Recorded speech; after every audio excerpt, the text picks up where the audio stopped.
ফিলিস্তিন আর ইসরায়েলের সম্পর্ক বুঝতে হলে আমাদের আদি ইতিহাস থেকে বুঝতে হবে। এই ভূখণ্ডের রাজনৈতিক আর অর্থনৈতিক বিবর্তনকে বুঝতে হবে। মোটামুটি 4টা আধুনিক কাল পর্বে আমরা ফিলিস্তিনের ইতিহাসকে দেখব। আজ শুরু করব অটোমান সাম্রাজ্য থেকে।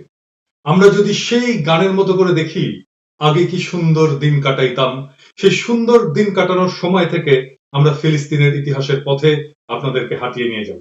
তাহলে এই কনফ্লিক্ট, এই সহিংসতার উৎস আর তার বিবর্তন নিয়ে আমাদের একটা স্পষ্ট ধারণা হবে। অটোমান সাম্রাজ্য নিয়ে বাংলাদেশে টিভি সিরিয়াল বাংলায় অনুবাদ করে দেখানো হয়। খুবই জনপ্রিয় সেসব সিরিজ। আমি দেখিনি, কিন্তু এটা বুঝতে পারি এই জনপ্রিয় হবার পিছনে কিছু কারণ আছে। আমরা অটোমান সাম্রাজ্যের ইতিহাস দেখব, কারণ এর সাথেই জড়িয়ে আছে ফিলিস্তিনের বিবর্তনের ইতিহাস। অটোমান সাম্রাজ্যকে ঠিক কলোনি বলা যাবে না, কিন্তু যে বিশাল সাম্রাজ্য তারা গড়ে তুলেছিল, যা পশ্চিমা উপনিবেশগুলো থেকে অনেক গুণে প্রগতিশীল এবং আলাদা, সেই সময়ে ঠিক কোন কারণে অটোমান সাম্রাজ্য টিকে থাকতে পারলো না, সে আলাপটা আমরা করব। সেই সময়ের উপনিবেশিক শক্তিগুলোর একটা তুলনামূলক আলোচনাও আমরা করব। আসেন শুরু করি অটোমান সাম্রাজ্যের শক্তি আর দুর্বলতাগুলো কি কি ছিল। অটোমান সম্রাটেরা ছিল মুসলমান সুন্নি, কিন্তু অটোমান সাম্রাজ্য ছিল একটা বিস্তৃত, বহুজাতি, বহু সংস্কৃতি, বহু ভাষা, বহু ধর্মের মিলিত একটা সমাজ। 20% অধিবাসী ছিল খ্রিস্টান, 5% ইহুদি। সেই সময়ে যদি আমরা তুলনা করি, তার যে প্রতিবেশী সাম্রাজ্যগুলো ছিল, কলোনি মাস্টার ছিল, তার তুলনায় অটোমান সাম্রাজ্যে রিলিজিয়াস টলারেন্স বা ধর্মীয় সহনশীলতা ছিল অনেক বেশি। মাঝে মাঝে যুদ্ধ আর সামাজিক অস্থিরতার সময় এই অবস্থার সাময়িক পরিবর্তন ঘটলেও সাধারণভাবে একাডেমিক স্কলারেরা সবাই স্বীকার করে ধর্মীয় সহনশীলতার কথা।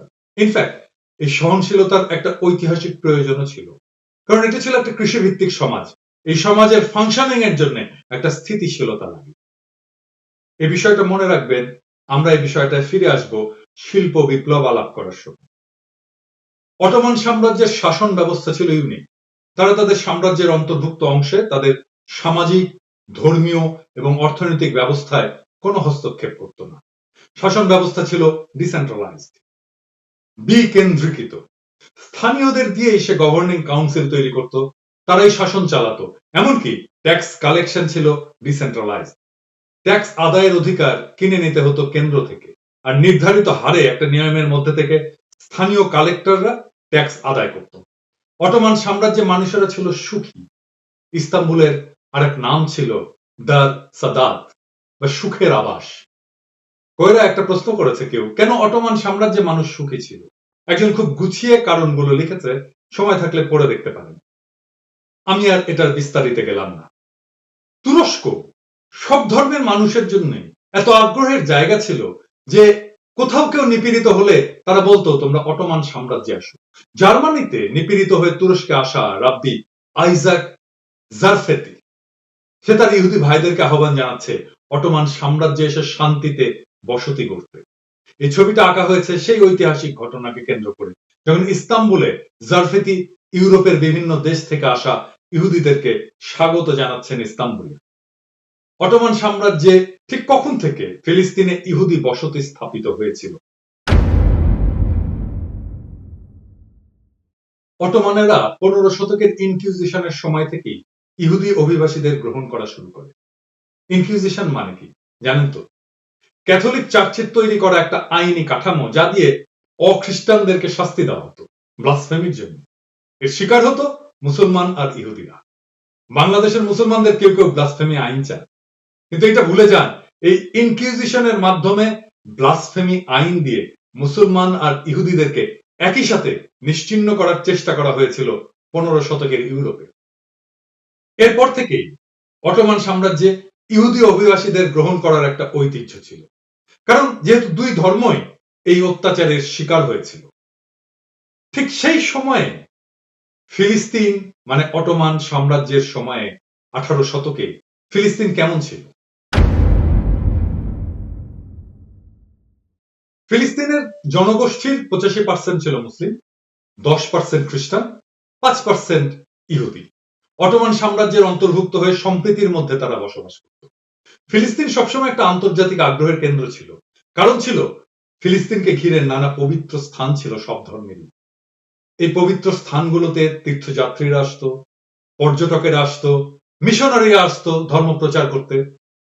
ফিলিস্তিনের ভাষা ছিল আরব, কিন্তু তা সত্ত্বেও কায়রো, দামেস্কাস আর বৈরুতের সংস্কৃতি দিয়ে গভীরভাবে প্রভাবিত ছিল ফিলিস্তিনের জনগোষ্ঠী। ঠিক এই সময়টাতে 1870 থেকে 1910 সাল পর্যন্ত ফিলিস্তিনের গ্রামীণ জীবন কেমন ছিল সেটা জানাটা গুরুত্বপূর্ণ, কারণ ওই গ্রামীণ জীবনের একটা বিশেষ অর্থনৈতিক ব্যবস্থা ভেঙে যাওয়াটাই ফিলিস্তিনের দুর্দশার জন্য একটা বড় ভূমিকা রেখেছে। ফিলিস্তিনের সেই সময়ের 4.5 লাখ জনগোষ্ঠীর প্রায় 4 ভাগের 3 ভাগই ছিল কৃষক। 700টা গ্রামে তারা বাস করত। গ্রীষ্মে চাষ করত ফল, সবজি, সিম, ডাল, হেমন্তে জলপাই আর বসন্তে বার্লি আর গম।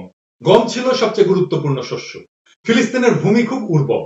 জায়নবাদীরা মনে করত দুনিয়াতে 2টা উর্বর ভূমির দেশ আছে, একটা ফিলিস্তিন আর একটা উর্বর রাষ্ট্র হচ্ছে আর্জেন্টিনা।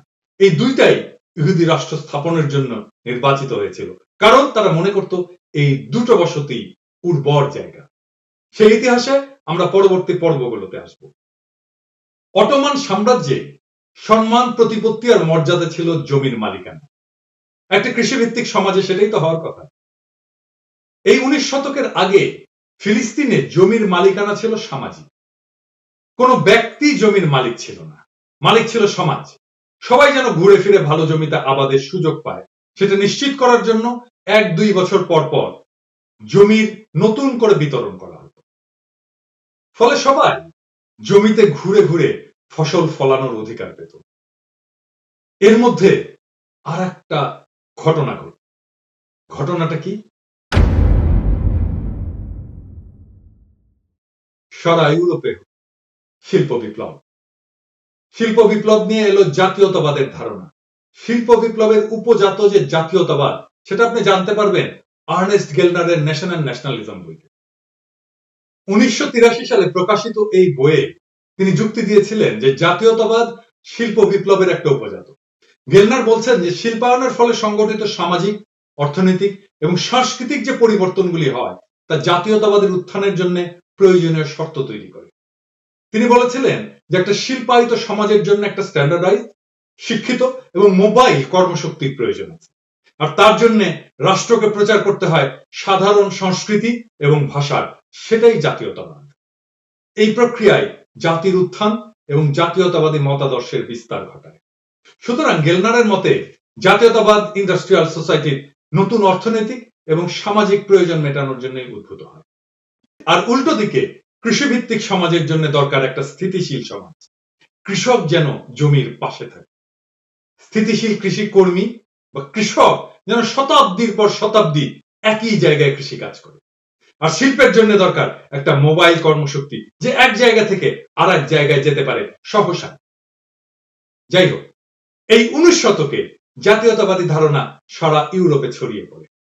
জাতীয়তাবাদীরা গল্প শোনাতে থাকলো জাতির উৎস নিয়ে, তার বৈশিষ্ট্য নিয়ে, তার ঐতিহাসিক বিজয় নিয়ে। বুলগেরিয়ানরা সেই 681 সালে বাইজেন্টাইনিয়ান সাম্রাজ্য থেকে তাদের মুক্তিকে সেলিব্রেট করা শুরু করল। সার্বরা স্মরণ করতে শুরু করলো 1389 সালের কসোভের যুদ্ধের কথা। ফরাসিরা 1331-এ জোয়ান অফ আর্কের আত্মত্যাগকে স্মরণ করতে শুরু করলো।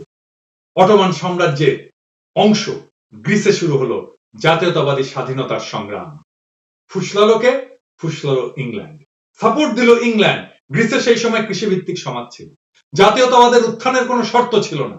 এই জাতীয়তাবাদী আন্দোলন ছিল আরোপিত। শুধু গ্রিস না, বলকান অঞ্চলে সার্বিয়াকে হারালো অটোমান সাম্রাজ্য, গ্রিস হারালো 1830 সালে, রোমানিয়া হারালো 1878 সালে, 1830 সালে হারালো আলজেরিয়া ফ্রেঞ্চদের কাছে, 1881 সালে তিউনিসিয়া হারালো ফ্রেঞ্চদের কাছে। মানে শিল্পায়িত ইউরোপ অটোমান সাম্রাজ্যকে খুবলে খুবলে খেতে শুরু করলো এক এক করে। কিন্তু কোনটা হয়, সরাসরি ইউরোপের কলোনি হয়ে গেল, অথবা ইউরোপের কোন একটা দেশের আশ্রিত নয়া উপনিবেশ হলো। গ্রিস তাই হলো। এইবার আসেন বাংলাদেশ প্রসঙ্গে। আর এটাকে আমরা বাংলাদেশের তথাকথিত স্বাধীনতা যুদ্ধের সাথে মিলিয়ে দেখব। মজার আলাপ আছে। 1970-এর পূর্ব পাকিস্তান কি শিল্পায়িত ছিল? মুজিবের বা আওয়ামী লীগের তো মূল আর্গুমেন্টই ছিল পূর্ব পাকিস্তানের শিল্পায়ন হচ্ছে না। তাহলে জাতীয়তাবাদী আন্দোলনের কোন ঐতিহাসিক শর্ত উপস্থিত ছিল কি 1970-এ? ছিল না। আর্নেস্ট গেলনারের তত্ত্ব যদি সঠিক হয়ে থাকে, বাংলাদেশের জাতীয়তাবাদী আন্দোলনের কোন ঐতিহাসিক শর্তই সেই সময় পূর্ব পাকিস্তানে উপস্থিত ছিল না। এই রকম সময়ে জাতীয়তাবাদী আন্দোলন সবসময় আরোপিত হয়, যেমন হয়েছিল গ্রিসে। আমাদেরটাও ভারত আরোপিত, আর ফল প্রেডিক্টেবল। এই যে তথাকথিত স্বাধীন দেশটা সেই দেশের অধীনস্থ হয়ে থাকবে যারা তাকে স্বাধীন হতে সাহায্য করেছিল। সেই একই টেমপ্লেট ধরে বাংলাদেশের তথাকথিত স্বাধীনতা আর ভারতের আধিপত্য। আপনি গ্রিস আর ব্রিটেনের রাজনৈতিক সম্পর্কের বিষয়ে নেটে সার্চ করবেন, দেখবেন সেই একই রকম বয়ান, যেই বয়ান বাংলাদেশ আর ভারত সম্পর্কে দেওয়া। সেই একই বয়ান যে আমাদের সেই সম্পর্ক সেই স্বাধীনতা যুদ্ধের সময় থেকে। যাই হোক, এই যে সাম্রাজ্যের অংশ খেয়ে নেওয়া, খুবলে খুবলে খাওয়া, এটাই অটোমান সাম্রাজ্য কিভাবে রিয়াক্ট করলো, এখানে লুকিয়ে আছে ফিলিস্তিনের দুর্দশার একটা সূত্র। কি সেটা? অটোমানরা আবিষ্কার করলো যে এই যে ডিসেন্ট্রালাইজড শাসন ব্যবস্থা, এটাকে সেন্ট্রালাইজড করতে হবে। তারা ভূমি ব্যবস্থাপনা একটা পরিবর্তন আনবে 1858 সালে। খুবই মৌলিক পরিবর্তন। তারা সম্পত্তির যে নতুন আইন জারি করলো, তারা ঠিক করলো সমাজ না, ব্যক্তিকে জমির রেজিস্ট্রেশন করতে হবে। অটোমান সম্রাট চেয়েছিল যেন শাসনটা সেন্ট্রালাইজড হয়, অনেকে রেজিস্ট্রেশন করবে, অনেক বেশি ট্যাক্স আসবে, এবং সরাসরি কৃষকের সাথে, জমির মালিকের সাথে রাষ্ট্রের সম্পর্ক স্থাপিত হবে। ফল হলো উল্টো। 1918 সালে মাত্র 250 পরিবার 50%-এর বেশি জমি সমাজের কাছ থেকে কিনে নিল ফিলিস্তিন। এতে তার আগের সমস্ত ব্যবস্থা ঠিক থাকলো, কারণ যারা মালিক তারা ওইখানে, মানে ফিলিস্তিনে থাকতো না। কেউ কেউ থাকতো ইউরোপে, এমনকি ফ্রান্সে। তাদের ব্যবস্থা আগের মতোই চললো। মাঝখানে কিছু হলো, তারা একটা সিগনেচার করে দিল, একটা কাগজে কিছু টাকা পেল, আর তারা তাদের জমি তাদের মতো করেই চাষ করতো, যেভাবে তারা আগে চাষ। শুধু মালিকানা বদল হয়ে সামান্য কিছু পরিবারের হাতে জমি চলে গেল। কৃষকেরা খুশি, তারা তো ব্যক্তিগতভাবে জমির মালিক ছিল না। রাজার কাছে নাম রেজিস্ট্রেশনের নানা ঝামেলা আছে। প্রধান ঝামেলা হচ্ছে আইনি আর প্রশাসনিক কাজে জড়াই যাওয়া। তারা এটা পছন্দ করতো না। আবার মাঝে মাঝে যুদ্ধের সময় সেনাবাহিনীতে ডাক আসে ওই তালিকা ধরে, রেজিস্ট্রেশনের তালিকা ধরে। তাই সম্রাটের কাছে নাম না থাকায় কৃষকেরাও খুশি। কিন্তু এইটাই হয়ে উঠলো ফিলিস্তিনের মৃত্যুকূপ। আমরা এই জায়গায় ফিরে আসবো। এবার আসেন আমরা দেখে নিই সেই সময় ফিলিস্তিনের নগর জীবন কেমন ছিল। এই আলাপটা আমাদের পরবর্তী সময়গুলোতে কাজে লাগবে। ফিলিস্তিনের নগরে যারা বাস করত তারা ছিল শিক্ষক, ব্যবসায়ী, সরকারি কর্মচারী, আমলা, কারুশিল্পী, ধর্মীয় নেতা, বন্দর কর্মী, মৎস্যজীবী, বুনন শিল্পী। এদের হাতে ছিল বেশিরভাগ জমির মালিকানা। তারা ভালো শিক্ষা পেত, ভালো সরকারি চাকরি পেত, আর পশ্চিমের সাথে, বিদেশের সাথে ছিল তাদের শক্তিশালী বন্ধন। সব দেশের বড় লোকদের যা হয় আর। ফিলিস্তিনের মূল সমস্যা কিন্তু নগরে শুরু হয়নি, মূল সমস্যা শুরু হয়েছিল গ্রামে। ফিলিস্তিনের অর্থনৈতিক প্রবৃদ্ধি নির্ভর করত মূলত খাদ্যদ্রব্য রপ্তানিতে। গম, বার্লি, জলপাই, তুলা, তামাক, তিল, কমলা আর সাবান। গম যেত ফ্রান্স আর ইতালিতে, লন্ডনে যেত বার্লি। ফিলিস্তিনের জাফা কর্মা ছিল পৃথিবী বিখ্যাত। আর 1914 সালে এই কমলাই ছিল ফিলিস্তিনের সর্বোচ্চ রপ্তানিকৃত পণ্য। এছাড়া পর্যটনের অর্থ ছিল গুরুত্বপূর্ণ। সেই সময় সম্প্রদায়গুলোর মধ্যে সম্পর্ক কেমন ছিল? খুবই চমৎকার সম্পর্ক ছিল।